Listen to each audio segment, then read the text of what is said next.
Well, hello everybody and welcome to Jeff's Baking Blog. Today I'm going to be making some Viennese biscuits, or Sables Viennois, and I've actually tried to make these a couple of times and haven't been happy with the results. They taste good, but they spread too much and don't retain the definition that I think they should. So I'm trying again for the third, and this will be the final time. And I'll show you the results today, come what may. But what I'm actually going to do is I'm not going to mix the ingredients very much. I have a feeling that too much air in the butter may make them spread more than they should do. So I'm going to actually mix as little as I can to get everything incorporated, and then hope I can pipe it out of the bag. So the ingredients are, I should actually say that there seem to be different ways of doing this. Some recipes have flour and corn flour, and some recipes have flour with egg whites. And I'm going with one with egg whites, hoping that that would stabilise it just a little bit. And so for the ingredients, I have 225 grams of plain flour, 190 grams of softened butter, 75 grams of icing sugar, and I have 27 grams of egg whites and 3 grams of vanilla bean paste. You could actually use 30 grams of egg whites and the seeds from the inside of a vanilla pod, or half a vanilla pod in fact. So the first thing I'm going to do is to mix the butter and the icing sugar. And I'm going to give the butter a little mix first.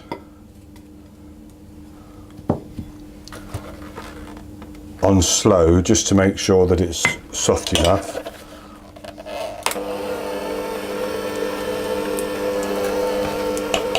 And I can see that's nice and soft.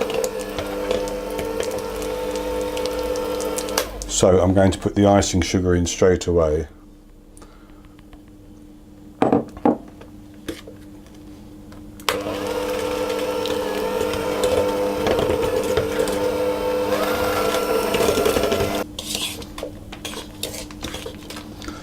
And I have that mixed in, so I'm going to add in the egg white and the vanilla paste.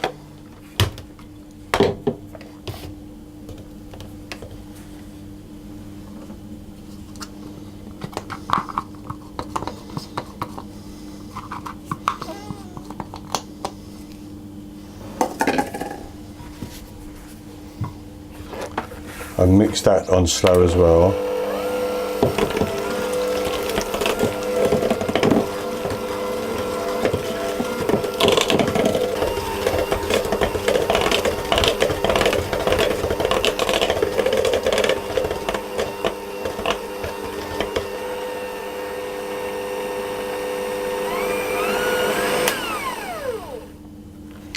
Okay, just going to scrape a little bit off the prongs of the beaters.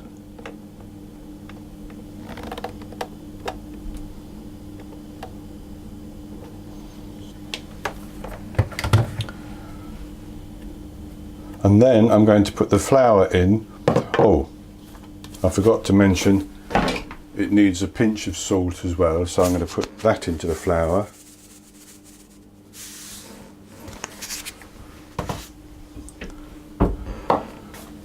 And I'm going to just drop that in. And I'm going to use the spatula just to mix that together.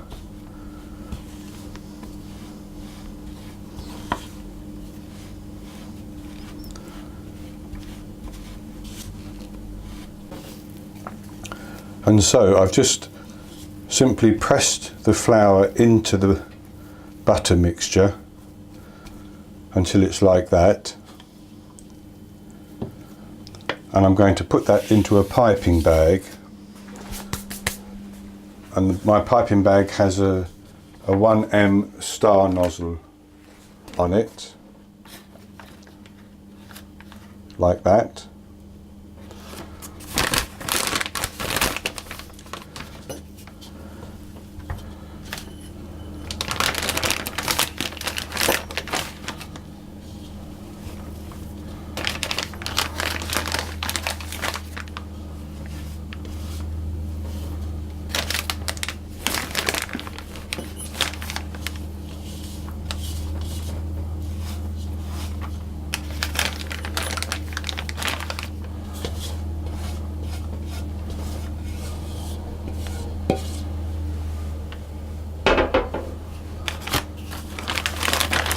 And so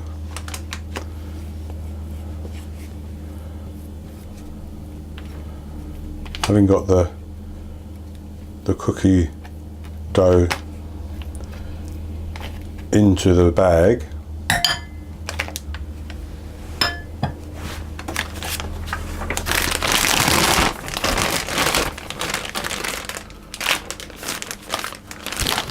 I'm going to work it down to the bottom of the bag so it's ready to pipe. Now with these Viennese biscuits or cookies, you can make any shapes you want basically. So I'm going to do or try a couple of shapes and see how they come out. So I have 2 baking trays at the moment, which I've lined with parchment paper, and I've put some a slight dab of oil underneath to stop them from the paper from moving around as I pipe. So then I'm going to pipe a swirl to start with. And it can be a little bit difficult to get this batter out.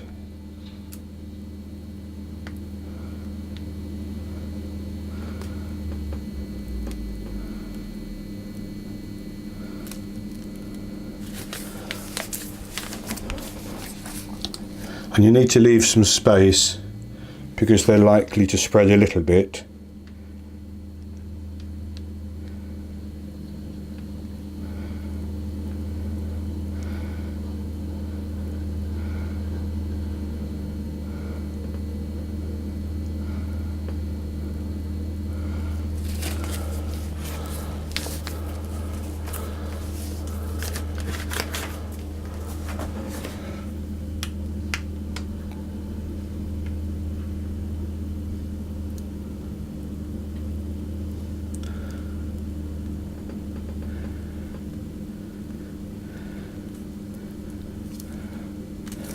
So I've done a few shapes, and I'm actually going to put these in the fridge for 20 to 30 minutes while I preheat the oven. And I'm going to preheat the oven to 180 Celsius, that's 350 Fahrenheit. Then I'm going to put them in the oven and bake them for 12 to 15 minutes until the edges just begin to go a light golden brown. Then I'll take them out of the oven and let them cool on the baking trays for a few minutes before transferring them to a wire rack. Then I'll come back and show you the results. Okay, I'm back with you, and I baked those 2 trays of cookies after refrigerating them for 30 minutes. And I baked them for exactly 12 minutes. And they did spread a little bit, not as much as previous ones had, but they spread a little bit. Then I had another tray, a smaller tray, which I didn't chill at all, and I baked those for 12 minutes as well. And they actually spread slightly more. So I think chilling did have some effect. But this is the result. The longer ones that I piped, the long thin ones, they didn't really retain too much definition at all. Maybe they were just too thin. but these have retained some definition. They look quite good. So I'll taste one.